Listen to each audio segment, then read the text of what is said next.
कहानी की शुरुआत होती हो सुबह के वक्त से, जहां हम देखते हैं नोरा को जो अपने कमरे में खड़ी होकर ब्रश कर रही होती है। तभी उसे अपने आसपास कुछ अजीब सा महसूस होता है। पहले तो उसे लगता है शायद ये उसका वहम होगा, लेकिन कुछ ही सेकंड बाद उसे एहसास हो जाता है कि यहाँ कुछ तो गलत है। खतरा समझकर नोरा धीरे धीरे बाहर निकलती है और आसपास देखने लगती है, और तभी उसकी नजर एक ऐसी चीज पर पड़ती है जिसे देखते ही उसके पैरों तले जमीन खिसक जाती है। असल में नोरा इस वक्त जमीन पर नहीं, बल्कि समुद्र के हजारों फीट नीचे मौजूद एक रिसर्च स्टेशन में है। ऐसी गहराई कि अगर इंसान बिना सुरक्षा के बाहर चला जाए तो उसका शरीर 1 सेकंड से भी कम समय में कुचल जाएगा। और नोरा अपनी टीम के साथ इसी बेस के अंदर रहती है। नोरा बताती है कि महीनों तक समुद्र के नीचे रहने के बाद इंसान को ये तक समझ नहीं आता कि बाहर दिन है या रात। नोरा ये सब सोच ही रही होती है कि अचानक पूरे बेस की लाइट्स अजीब तरीके से ब्लिंक करने लगती है। नोरा तुरंत समझ जाती है कि ये कोई नॉर्मल टेक्निकल प्रॉब्लम नहीं है। वह अपनी जैकेट पहनती है और जल्दी से कॉरिडोर की तरफ बढ़ती है। तभी उसे ऊपर से पानी टपकता हुआ दिखाई देता है। यह देखकर नोरा के चेहरे का रंग उड़ जाता है, क्योंकि इतनी गहराई में पानी का एक छोटा सा लीकेज भी मौत का सीधा अलार्म होता है। नोरा अब भी कुछ समझ पाती उससे पहले ही अचानक बेस की दीवार जोरदार आवाज के साथ टूट जाती है और समुद्र का पानी पूरी ताकत से अंदर घुसने लगता है। अब नोरा के पास सोचने का समय नहीं था। वह अपनी जान बचाने के लिए पूरी ताकत से दूसरे कॉरिडोर की तरफ भागती है और रास्ते में सो रहे क्रू मेंबर्स को चिल्ला चिल्ला कर जगाने लगती है। ऐसा खौफनाक मंजर देखकर वहां मौजूद सभी लोग बुरी तरह घबरा जाते हैं और अपनी जान बचाने के लिए चिल्लाते हुए नोरा के पीछे पीछे दौड़ने लगते हैं। हर तरफ अफरा तफरी मची हुई थी। पीछे से समुद्र का पानी पूरी ताकत से उनकी तरफ बढ़ रहा था और सामने सिर्फ एक ही उम्मीद थी, किसी तरह दूसरे सेक्शन तक पहुंच जाना। काफी भाग दौड़ के बाद नोरा और बाकी लोग एक दूसरे रूम तक पहुंच जाते हैं, लेकिन जैसे ही नोरा डोर बंद करने की कोशिश करती है, उसे पता चलता है कि उस रूम का डोर सिस्टम फेल हो चुका है। मतलब दरवाजा बंद तो हो रहा था, लेकिन लॉक नहीं हो पा रहा था। और इतनी गहराई में अगर एक बार पानी अंदर आ गया तो कोई भी जिंदा नहीं बचेगा। समय बर्बाद किए बिना नोरा तुरंत डोर के सिक्योरिटी सिस्टम को अपने हाथों से ठीक करने लगती है। तभी नोरा देखती है कि सामने वाले कॉरिडोर से कई क्रू मेंबर्स पानी से लड़ते हुए उनकी तरफ भाग रहे हैं। नोरा जोर से चिल्लाती है, जल्दी करो और तेज भागो, लेकिन समुद्र का पानी उनसे कहीं ज्यादा तेज था। दरवाजे तक पहुंचने से पहले ही पानी की तेज लहरें उन क्रू मेंबर्स को पूरी तरह अपने अंदर खींच लेती हैं। तभी उनमें से एक आदमी डर के मारे नोरा से चिल्लाकर कहता है, डोर बंद करो वरना हम सब मर जाएंगे। आखिरकार नोरा भारी दिल से बटन दबा देती है और आखिरी पल में जोरदार आवाज के साथ गेट बंद हो जाता है। कुछ सेकंड पहले जहां चीखें, पानी और मौत का शोर था, वहीं अब अचानक सब कुछ अजीब तरह से शांत हो जाता है। थोड़ी देर बाद उनका साथी रोड्रिगो कहता है कि शायद कोई बहुत बड़ा भूकंप आया होगा, वरना इतना मजबूत बेस इस तरह टूटना नामुमकिन है। इसके बाद वे लोग कंट्रोल रूम से संपर्क करने की कोशिश करते हैं, लेकिन वहां से कोई जवाब नहीं आता। मतलब कंट्रोल रूम से उनका पूरा कनेक्शन कट चुका था। तभी अचानक उन्हें एक अजीब और दिल दहला देने वाली आवाज सुनाई देती है। ऐसा लगता है जैसे बेस के बाहर अंधेरे पानी में कोई बहुत बड़ी चीज हिल रही हो और अपने तेज पंजों से स्टेशन की दीवारों को खरोच रही हो। अब नोरा और रोड्रिगो को समझ आ जाता है कि मामला सिर्फ भूकंप का नहीं है, यहाँ कुछ और भी है। खतरा बढ़ने से पहले दोनों देर किए बिना एस्केप पॉइंट्स की तरफ निकल पड़ते हैं। वे किसी तरह सर्वर रूम तक पहुंचते हैं। वहां पहुंचकर नोरा और रोड्रिगो खराब हो चुके कम्युनिकेशन सिस्टम को ठीक करने की कोशिश करने लगते हैं, क्योंकि अब बाहर की दुनिया से संपर्क ही उनकी आखिरी उम्मीद थी। लेकिन तभी वही डरावनी आवाज एक बार फिर उनके बहुत पास से सुनाई देती है। अब उनके मन में शक और भी गहरा हो जाता है कि ये कोई सामान्य भूकंप नहीं हो सकता। नोरा जल्दी से सिस्टम का डेटा चेक करती है और स्क्रीन पर जो दिखाई देता है उसे देखकर दोनों के होश उड़ जाते हैं। ऊपर के कई सेक्शन पूरी तरह खत्म हो चुके थे और सिर्फ कुछ ही हिस्से किसी तरह टिके हुए थे। अब उनके पास यहाँ रुकने का कोई मतलब नहीं था। नोरा और रोड्रिगो तुरंत एस्केप पॉइंट्स की तरफ बढ़ने लगते हैं। टूटे हुए पाइप्स, गिरे हुए मलबे और अंधेरे कॉरिडोर्स के बीच से रेंगते हुए वे किसी तरह आगे बढ़ रहे होते हैं। तभी पीछे से किसी की दर्द भरी आवाज सुनाई देती है, मुझे बचाओ। नोरा तुरंत पीछे मुड़कर देखती है। वहां उनका साथी पॉल मलबे के नीचे दबा हुआ था। नोरा और रोड्रिगो बिना देर किए उसके पास पहुंचते हैं। काफी कोशिश के बाद वे भारी मलबा हटाते हैं और पॉल को बाहर खींच लेते हैं। अब तीनों मिलकर एस्केप पॉइंट्स की तरफ बढ़ने लगते हैं। आगे का रास्ता इतना तंग हो चुका था कि उन्हें खड़े होकर चलना भी मुश्किल था, इसलिए तीनों को रेंगते हुए आगे बढ़ना पड़ता है। सबसे आगे नोरा होती है। तभी अचानक नोरा की नजर एक डेड बॉडी पर पड़ती है। वह आदमी वहीं पड़ा था, लेकिन उसकी आंखें अब भी खुली हुई थीं। उन आंखों में इतना डर था जैसे मरने से ठीक पहले उसने कोई ऐसी चीज देखी हो जिसे देखकर इंसान की रूह कांप जाए। ये देखकर तीनों के मन में एक ही सवाल उठता है, आखिर इसने मरने से पहले क्या देखा था। अब उन्हें महसूस होने लगता है कि शायद समुद्र की गहराई में कोई ऐसी भयानक चीज जाग चुकी है जो इंसानी सोच से भी बाहर है। काफी मुश्किलों के बाद वे आखिरकार पॉन्ड रूम तक पहुंच जाते हैं, लेकिन अंदर पहुंचते ही उनकी आखिरी उम्मीद भी टूट जाती है, क्योंकि वहां एक भी एस्केप पॉन्ड मौजूद नहीं था। कमरे में सिर्फ कैप्टन लूसियन खड़े थे, लेकिन डोर लॉक होने की वजह से वे अंदर फंसे हुए थे। नोरा बाहर से किसी तरह सिस्टम खोलती है और कैप्टन को बाहर निकाल देती है। बाहर आते ही कैप्टन बताते हैं कि जितने भी पॉन्ड्स थे उनमें बाकी क्रू मेंबर्स को पानी की सतह की तरफ भेज दिया गया है। अब अगर उन्हें बचना है तो किसी भी हालत में सबमर्सिबल रूम तक पहुंचना होगा। नोरा कैप्टन से कहती है कि पूरा बेस लगभग खत्म हो चुका है। उन्हें ये तक नहीं पता कि अभी कितने लोग जिंदा हैं और वे खुद भी बच पाएंगे या नहीं। फिर नोरा कैप्टन से सीधा सवाल करती है, आखिर ये सब हो क्या रहा है? क्या ये सच में भूकंप है या कुछ और?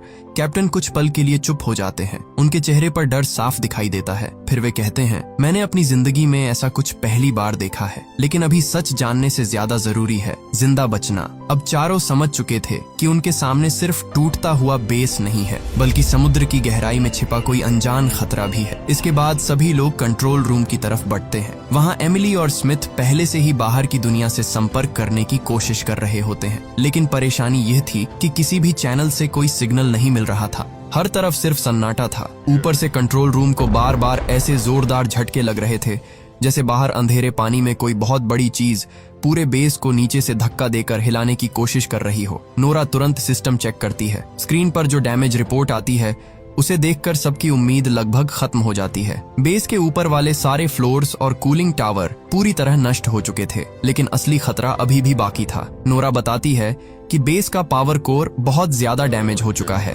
यही कोर पूरे रिसर्च स्टेशन को बिजली देता है, और अगर यह फट गया तो धमाका इतना भयानक होगा कि पूरा अंडर वाटर स्टेशन एक पल में खत्म हो जाएगा। अब सबको समझ आ जाता है कि यहाँ रुकना मौत को बुलाने जैसा है, लेकिन बचने का रास्ता भी लगभग खत्म हो चुका था, क्योंकि सारे एस्केप पॉन्डस या तो इस्तेमाल हो चुके थे या तबाह हो चुके थे। जब सभी लोग अपनी मौत को सामने मानकर उम्मीद छोड़ने लगते हैं, तभी कैप्टन लूसियन कहते हैं कि उनके पास अभी भी एक आखिरी मौका बचा है। उन्हें बेस के सबसे गहरे हिस्से में जाना होगा जहां ड्रिलिंग का काम चल रहा था। शायद वहां कुछ एस्केप पॉन्डस या सबमर्सिबल्स अब भी मौजूद हों। कैप्टन की बात सुनकर पॉल घबरा जाता है। वह कहता है कि ड्रिलिंग साइट यहां से करीब 1.5 किलोमीटर दूर है। ऐसे टूटे हुए बेस, पानी के प्रेशर और अंधेरे में वे वहां तक कैसे पहुंचेंगे? तभी स्मिथ को ड्रिलिंग साइट से आया हुआ आखिरी सिग्नल मिलता है, लेकिन जैसे ही वह सिग्नल प्ले होता है कमरे में मौजूद हर इंसान की सांसें रुक जाती हैं। उस सिग्नल में कोई साफ आवाज नहीं थी, सिर्फ लोगों की दर्दनाक चीखें थीं और उनके पीछे किसी भयानक जानवर की डरावनी गुर्राहट सुनाई दे रही थी।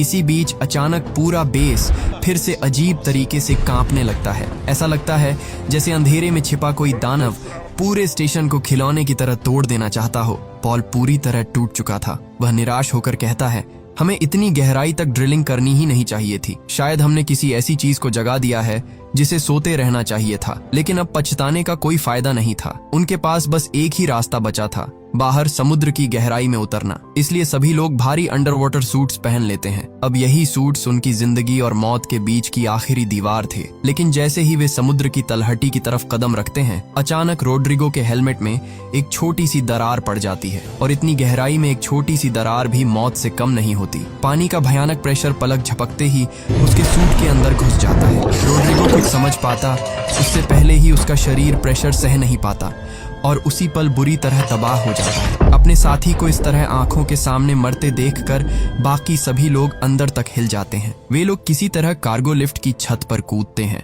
और फिर उसके अंदर घुस जाते हैं। लिफ्ट के अंदर पहुंचते ही कैप्टन सभी को बताते हैं कि उन्हें जितनी जल्दी हो सके इस बेस से दूर जाना होगा, क्योंकि पावर कोर किसी भी वक्त फट सकता है, और अगर ऐसा हुआ तो पूरा स्टेशन ज्वालामुखियों की तरह ब्लास्ट हो जाएगा। इसके बाद लिफ्ट उन्हें लेकर समुद्र की ओर भी गहराई में उतरने लगती है, लेकिन तभी लिफ्ट की स्क्रीन पर एक एस्केप पॉइंट से मदद का सिग्नल दिखाई देता है। कैप्टन तुरंत लिफ्ट रोक देते हैं और पॉल व स्मिथ से कहते हैं कि बाहर जाकर पता करो आखिर ये सिग्नल कौन भेज रहा है। पॉल और स्मिथ फिर से अपने भारी अंडर वाटर सूट पहनते हैं और लिफ्ट से बाहर निकल जाते हैं, लेकिन बाहर का अंधेरा इतना घना था कि सूट की लाइट भी उसमें खोती हुई लग रही थी। कुछ मीटर आगे तक देखना भी मुश्किल था। आगे बढ़ते हुए स्मिथ को बार बार महसूस होता है कि अंधेरे में कोई चीज उनके पीछे पीछे चल रही है। वह पीछे मुड़कर देखता है, लेकिन वहां सिर्फ काला पानी और सन्नाटा होता है। किसी तरह दोनों उस एस्केप पॉइंट तक पहुंचते हैं जहां से मदद का सिग्नल आ रहा था, लेकिन पास जाकर वे देखते हैं कि पॉन्ड के आसपास पूरा रास्ता किसी अजीब चिपचिपे पदार्थ से ढका हुआ है। ऐसा पदार्थ उन्होंने पहले कभी नहीं देखा था। पॉन्ड के अंदर कोई नहीं मिलता, इसलिए पॉल और स्मिथ आसपास तलाश करने लगते हैं। तभी उनकी नजर केबल्स में उलझी हुई एक डेड बॉडी पर पड़ती है। वह उनके ही किसी साथी की लाश थी। यह देखकर कैप्टन तुरंत रेडियो पर उन्हें वापस आने का आदेश देते हैं, लेकिन तभी पॉल और स्मिथ देखते हैं कि उस डेड बॉडी की पीठ के अंदर कुछ जिंदा हिल रहा है। दोनों कुछ समझ पाते उससे पहले ही उसकी पीठ फटती है और बिजली की रफ्तार से एक अजीब सा जीव बाहर निकलकर सीधे पॉल पर हमला कर देता है। पॉल बुरी तरह घबरा जाता है, लेकिन स्मिथ किसी तरह हिम्मत दिखाकर उस छोटे क्रिएचर को मार देता है। इसके बाद वे उस अजीब जीव को साथ लेकर वापस लिफ्ट में आ जाते हैं। अंदर आते ही पॉल सबको बताता है कि यह जीव उस डेड बॉडी को अंदर से नोच नोच कर खा रहा था। एमिली जब उस क्रिएचर को ध्यान से देखती है तो उसे उसके शरीर पर तेज और नुकीले पंजे दिखाई देते हैं। यह देखकर एमिली डरते हुए कहती है कि शायद ड्रिलिंग के दौरान उन्होंने गलती से समुद्र की गहराई में कोई ऐसा गड्ढा खोल दिया है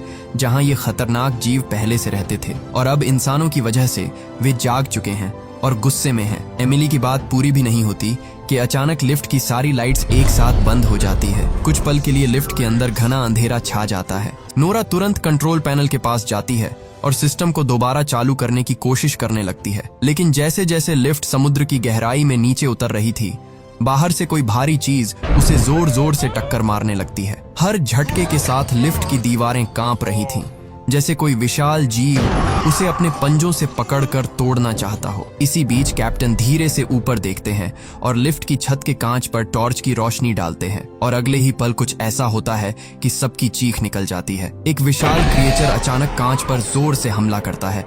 उसका चेहरा किसी दानव जैसे इंसान की तरह दिख रहा था, लेकिन उसका शरीर पूरी तरह समुद्री राक्षस जैसा था। सब लोग डर से पीछे हट जाते हैं। तभी अगले ही पल बेस के ऊपर वाले हिस्से में जोरदार एक्सप्लोजन हो जाता है। धमाके की रोशनी इतनी तेज थी कि ऐसा लगता है जैसे समुद्र की इस काली गहराई में अचानक सूरज निकल आया हो। उस धमाके के झटके से लिफ्ट के मोटे मोटे केबल्स टूट जाते हैं और लिफ्ट तेजी से नीचे गिरने लगती है। अब किसी के पास सोचने का समय नहीं था। सभी लोग जल्दी जल्दी अपने हेलमेट पहनते हैं और लिफ्ट समुद्र की तलहटी से टकराने से पहले ही बाहर कूद जाते हैं, लेकिन खतरा अभी खत्म नहीं हुआ था। ऊपर से ब्रिज के भारी लोहे के टुकड़े और मलबा बारिश की तरह गिरने लगता है। हर तरफ अंधेरा, मलबा और मौत थी। सब लोग एक दूसरे को संभालते हुए पूरी ताकत से भागते हैं और किसी तरह ड्रिलिंग चेंबर के दरवाजे तक पहुंच जाते हैं और अंदर घुस जाते हैं। अंदर का माहौल और भी डरावना था। चारों तरफ अंधेरा था और उस अंधेरे में कुछ अजीब सी परछाइयां हिलती हुई महसूस हो रही थीं। तभी ऊपर से फिर वही डरावनी आवाज सुनाई देती है। सबके चेहरे पर डर देखकर कैप्टन उन्हें शांत करने की कोशिश करते हैं और कहते हैं कि शायद यह ऊपर से बेस के टूटे हुए हिस्सों के गिरने की आवाज है, लेकिन अब किसी को भी उनकी बात पर पूरा भरोसा नहीं था। इसके बाद वे लोग उस सुरंग जैसे चैम्बर के अंदर धीरे धीरे आगे बढ़ने लगते हैं। रास्ता जितना आगे जाता था उतना ही संकरा होता जा रहा था। कुछ दूर जाने के बाद उन्हें पता चलता है कि आगे का रास्ता मलबे की वजह से पूरी तरह बंद हो चुका है। अब आगे बढ़ने का सिर्फ एक ही रास्ता था, पानी के नीचे से तैरकर दूसरी तरफ जाना। नोरा हिम्मत दिखाती है और कहती है कि वह पहले जाएगी। वह अपना हेलमेट ठीक से लगाती है, गहरी सांस लेती है और पानी में डुबकी लगा देती है। काफी मुश्किल से वह तैरते हुए दूसरी तरफ पहुंच जाती है और फिर बाकी लोगों को भी आने का इशारा करती है। एक एक करके सब लोग दूसरी तरफ पहुंच जाते हैं, लेकिन सबसे आखिर में पॉल रह जाता है। जैसे ही पॉल पानी में आगे बढ़ता है, उसे महसूस होता है कि उसके पीछे अंधेरे पानी में कोई मौजूद है। वह धीरे से पीछे मुड़कर देखता है और उसी पल एक अजीब सा क्रिएचर पानी के अंदर गायब हो जाता है। कैप्टन बार बार रेडियो पर पॉल को आवाज देते हैं, लेकिन पॉल की तरफ से कोई जवाब नहीं आता। अब सब लोग घबरा जाते हैं और मजबूर होकर पॉल के सूट से जुड़ी केबल पकड़कर उसे अपनी तरफ खींचने लगते हैं। कुछ देर बाद पॉल उनके पास वापस आ जाता है और सब राहत की सांस लेते हैं, लेकिन ये राहत सिर्फ कुछ सेकंड की थी। अचानक पॉल की केबल को दूसरी तरफ से कोई अदृश्य ताकत जोर से खींच लेती है। पॉल डर के मारे चीखने लगता है। बाकी लोग घबराकर केबल काटने की कोशिश करते हैं, लेकिन तब तक बहुत देर हो चुकी होती है। अगले ही पल पॉल का शरीर बुरी तरह झटका खाता है और उसके हेलमेट के अंदर खून भरने लगता है। कुछ सेकंड में पॉल की दर्दनाक मौत हो जाती है। ये देखकर बाकी सभी लोग डर और दहशत से कांप उठते हैं। अब वे समझ चुके थे यहाँ कुछ है जो उन्हें एक एक करके शिकार बना रहा है। कुछ देर बाद कैप्टन एक बार फिर रेडियो के जरिए ऊपर की दुनिया से संपर्क करने की कोशिश करते हैं, लेकिन जवाब में सिर्फ सन्नाटा मिलता है। पॉल की मौत के बाद सभी लोग पूरी तरह टूट चुके थे। वे लोग एक कंट्रोल रूम में पहुंचते हैं। वहां से बाहर का नजारा साफ दिखाई दे रहा था और बाहर जो दिखता है उसे देखकर सबकी आंखें फटी की फटी रह जाती हैं। बेस स्टेशन की विशाल ड्रिलिंग मशीन बुरी तरह मुड़ी टुड़ी पड़ी थी। ऐसा लग रहा था जैसे किसी बच्चे ने किसी खिलौने को पकड़कर तोड़ दिया हो। स्मिथ हैरान होकर कहता है, 6000 टन की ड्रिलिंग मशीन को कोई चीज इस तरह कैसे तोड़ सकती है? एमिली यह सब देखकर बुरी तरह कांपने लगती है। वह डरते हुए कहती है कि यह सब उनकी गलती है। उन्होंने समुद्र की गहराई को छेड़ा है और अब समुद्र उनसे बदला ले रहा है। शायद उन्हें यहाँ आना ही नहीं चाहिए था। कैप्टन सबको शांत करने की कोशिश करते हैं और कहते हैं कि यहाँ ज्यादा देर रुकना ठीक नहीं है, उन्हें तुरंत आगे बढ़ना होगा। लेकिन तभी स्मिथ बताता है कि उसका सूट डैमेज हो चुका है। अगर वह बाहर गया तो पानी का प्रेशर उसका सूट फाड़ देगा। इसलिए स्मिथ बाकी लोगों से कहता है कि वे उसे यहीं छोड़कर आगे बढ़ जाएं। लेकिन कैप्टन उसे छोड़ने के लिए तैयार नहीं होते। वे स्मिथ को हिम्मत देते हैं और किसी तरह उसके सूट को ठीक कर देते हैं। इसके बाद सभी लोग फिर से पानी के अंदर उतरते हैं और ड्रिलिंग साइट की तरफ बढ़ने लगते हैं, क्योंकि अब उनकी आखिरी उम्मीद वही बचे हुए एस्केप पॉइंट्स थे। पानी के नीचे चारों तरफ घना अंधेरा था। हर कदम पर ऐसा लग रहा था जैसे कोई चीज उनके आसपास घूम रही हो। तभी नोरा को महसूस होता है कि उसके पीछे कोई है। वह तुरंत टॉर्च जलाकर पीछे देखती है, लेकिन वहां कुछ नहीं होता। फिर भी उसके मन से डर नहीं जाता। उसे बार बार लगता है कि कोई उसके बहुत पास से होकर गुजर रहा है। और तभी अचानक नोरा के सामने से एक अजीब क्रिएचर तेजी से तैरता हुआ निकल जाता है। यह देखकर सभी लोग डर के मारे अंधेरे में इधर उधर देखने लगते हैं। कैप्टन तुरंत सबको आदेश देते हैं, अपनी लाइट्स बंद करो, ये रोशनी की तरफ आकर्षित हो सकते हैं। सभी लोग अपनी सूट लाइट्स बंद कर देते हैं, लेकिन इसी अंधेरे में उन्हें पता चलता है कि स्मिथ कहीं दिखाई नहीं दे रहा। सब लोग घबराकर उसे ढूंढने लगते हैं। तभी नोरा देखती है कि कोई अजीब सी चीज स्मिथ को घसीटते हुए दूर ले जा रही है। नोरा बिना डरे उस क्रिएचर के पीछे जाने लगती है। वह जीव स्मिथ को खींचते हुए एक संकरी गुफा के अंदर ले जाता है। कैप्टन भी एक पल गंवाए बिना उसी गुफा में घुस जाते हैं। गुफा के अंदर अंधेरा और भी ज्यादा खतरनाक था। काफी अंदर जाने के बाद आखिरकार कैप्टन को स्मिथ मिल जाता है। किस्मत से स्मिथ अभी जिंदा था। कैप्टन जल्दी से उसे पकड़ते हैं और किसी तरह बाहर खींच लाते हैं। सभी लोग राहत की सांस लेते हैं, लेकिन थोड़ी देर बाद कैप्टन को याद आता है कि स्मिथ की गन उसी गुफा के अंदर रह गई है। इसलिए कैप्टन फिर से गुफा के अंदर जाते हैं और गन निकालने लगते हैं। लेकिन जैसे ही वे वापस लौटने लगते हैं, गुफा की गहराई से एक भयानक मॉन्स्टर अचानक बाहर निकलता है। वह कैप्टन को पकड़ लेता है और पूरी ताकत से ऊपर की तरफ खींचने लगता है। कैप्टन के सूट की केबल में फंसने की वजह से नोरा भी उनके साथ तेजी से ऊपर की तरफ खींचने लगती है। पानी के अंदर सब कुछ इतनी तेजी से हो रहा था कि किसी को समझने तक का मौका नहीं मिल रहा था। कैप्टन उस क्रिएचर से बचने की कोशिश कर रहे थे, लेकिन वह मॉन्स्टर उन्हें छोड़ने के लिए तैयार नहीं था। संघर्ष करते करते कैप्टन और वह अजीब क्रिएचर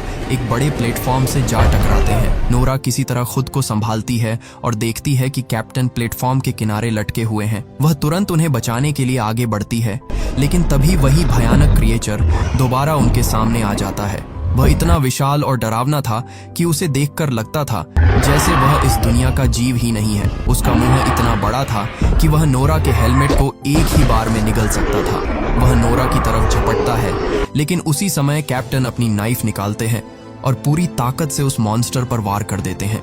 दर्द से तड़पकर वह क्रिएचर और ज्यादा खतरनाक हो जाता है। अब वह नोरा और कैप्टन दोनों को तेजी से ऊपर की तरफ खींचने लगता है। कैप्टन तुरंत समझ जाते हैं कि अगर वे इसी रफ्तार से ऊपर जाते रहे तो पानी के भयानक प्रेशर की वजह से उनका सूट फट जाएगा। इसलिए कैप्टन नोरा से चिल्लाकर कहते हैं, केबल काट दो नोरा, वरना तुम भी मर जाओगी। लेकिन नोरा ऐसा करने के लिए तैयार नहीं होती। वह कैप्टन को छोड़ना नहीं चाहती थी, इसलिए मजबूर होकर कैप्टन खुद ही अपनी नाइफ से केबल काट देते हैं। केबल कटते ही नोरा उनसे अलग हो जाती है और अगले ही पल एक भयानक एक्सप्लोजन होता है। उस धमाके में कैप्टन का सूट और शरीर पानी के अंदर बिखर जाता है। नोरा अपनी आंखों के सामने कैप्टन को खो देती है। धमाके के झटके से नोरा दूर जाकर समुद्र की तलहटी में बने बेस के एक छोड़े हुए हिस्से में गिरती है। किसी तरह नोरा अंदर जाती है, लेकिन अब वह अंदर से पूरी तरह टूट चुकी थी। उसे नहीं पता था कि स्मिथ और एमिली जिंदा हैं या नहीं। वह पागलों की तरह रेडियो पर बार बार एमिली और स्मिथ को आवाज देती है, लेकिन जवाब में सिर्फ खामोशी मिलती है। कुछ देर बाद नोरा वहां पड़े पुराने उपकरणों की मदद से एक खराब सूट को किसी तरह ठीक करती है। फिर वही सूट पहनकर वह दोबारा पानी में उतरती है ताकि एमिली और स्मिथ को ढूंढ सके। तभी अचानक रेडियो पर एमिली की आवाज सुनाई देती है। नोरा तुरंत उस आवाज की दिशा में देखती है और दूर अंधेरे में एमिली के सूट की लाइट चमकती हुई दिखाई देती है। काफी मुश्किल से वहां पहुंचने पर नोरा देखती है कि एमिली स्मिथ को घसीटते हुए आगे बढ़ रही है, क्योंकि स्मिथ बहुत बुरी तरह घायल हो चुका था। नोरा तुरंत एमिली को शांत करती है और दोनों मिलकर स्मिथ को खींचते हुए उस गहरे अंधेरे में आगे बढ़ने लगते हैं। वे लोग ड्रिलिंग साइट तक पहुंच जाते हैं, लेकिन वहां पहुंचकर राहत मिलने के बजाय उनका डर और बढ़ जाता है, क्योंकि ड्रिलिंग साइट के मेन गेट तक पहुंचने के लिए उन्हें एक पुल जैसा रास्ता पार करना था और उस पूरे रास्ते पर हजारों खतरनाक क्रिएचर्स गहरी नींद में पड़े हुए थे। अगर उन्हें गेट तक पहुंचना था तो इन्हीं जीवों के बिल्कुल पास से होकर गुजरना पड़ेगा, और अगर उनमें से एक भी जाग गया तो अगले ही पल हजारों क्रिएचर्स उन्हें नोच डालेंगे। कोई और रास्ता ना होने की वजह से नोरा, एमिली और स्मिथ धीरे धीरे आगे बढ़ने लगते हैं, लेकिन बदकिस्मती से एक क्रिएचर अचानक जाग जाता है। वह सीधे नोरा पर हमला कर देता है। वह क्रिएचर अपना विशाल मुंह खोलकर नोरा को निगलने की कोशिश करता है, लेकिन इस बार नोरा डरकर पीछे नहीं हटती। वह पूरी हिम्मत जुटाती है, अपनी गन उठाती है और जैसे ही क्रिएचर उसके करीब आता है, नोरा उसके पेट के अंदर सीधा फायर कर देती है। गोली लगते ही वह क्रिएचर दर्द से तड़पने लगता है और कुछ ही सेकंड में वहीं मर जाता है। नोरा किसी तरह उसके शरीर को चीरते हुए बाहर निकल आती है, क्योंकि गोली की आवाज और उस क्रिएचर की तड़प ने आसपास सो रहे बाकी हजारों मॉन्स्टर्स को जगा दिया था। नोरा जल्दी से अपनी गन रीलोड करने की कोशिश करती है, लेकिन तभी उसकी नजर सामने जाती है और वह वहीं जम जाती है। जिस प्लेटफॉर्म पर ये सारे क्रिएचर्स उल्टे लटके हुए थे, वह पूरा हिस्सा धीरे धीरे ऊपर उठने लगता है और अंधेरे में गायब हो जाता है। नोरा समझ ही नहीं पाती कि यह हो क्या रहा है। तभी सामने वाली बिल्डिंग के ऊपर उसे एक विशाल छाया दिखाई देती है। वह अपनी गन उठाकर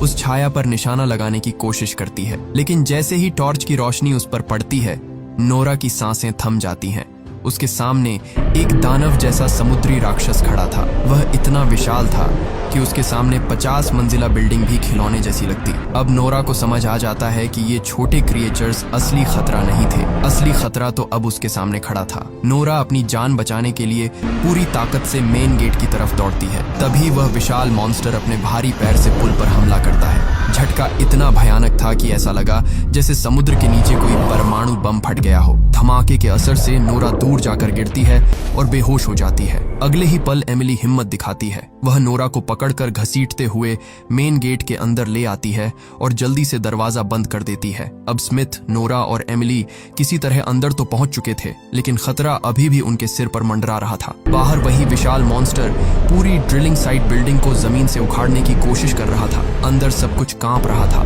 दीवारें टूट रही थी, लाइट्स ब्लिंक कर रही थी और हर सेकंड ऐसा लग रहा था कि पूरी बिल्डिंग उनके ऊपर गिर जाएगी। किसी तरह तीनों आगे बढ़ते हैं और आखिरकार पोन्ड रूम तक पहुंच जाते हैं। वहां उन्हें कुल 3 एस्केप पोन्ड्स दिखाई देते हैं। नोरा जल्दी से सिस्टम चेक करती है, लेकिन रिपोर्ट देखकर उसकी आखिरी उम्मीद भी टूट जाती है। 3 में से सिर्फ 2 पोन्ड्स ही काम कर रहे थे। तीसरा पोन्ड पूरी तरह खराब था। बिना समय गंवाए नोरा और एमिली पहले घायल स्मिथ को एक वर्किंग पोन्ड में बैठाती है और उसे पानी की सतह की तरफ लॉन्च कर देती है। इसके बाद नोरा एमिली से कहती है कि वह दूसरे पोन्ड में बैठ जाए, लेकिन एमिली समझ जाती है कि तीसरा पोन्ड खराब है। इसका मतलब अगर वह चली गई तो नोरा यहाँ अकेली रह जाएगी। एमिली नोरा को छोड़कर जाने से मना कर देती है। तब नोरा उसे समझाते हुए कहती है, स्मिथ के साथ तुम्हारा पूरा भविष्य है एमिली, तुम्हें जाना ही होगा। एमिली रोते हुए कहती है कि नोरा को वापस आना होगा, वह उसका इंतजार करेगी। नोरा कुछ नहीं बोलती, बस उसे देखती है और फिर भारी दिल से एमिली का पोन्ड भी लॉन्च कर देती है। अब पूरे बेस में सिर्फ नोरा अकेली बची थी। उसी समय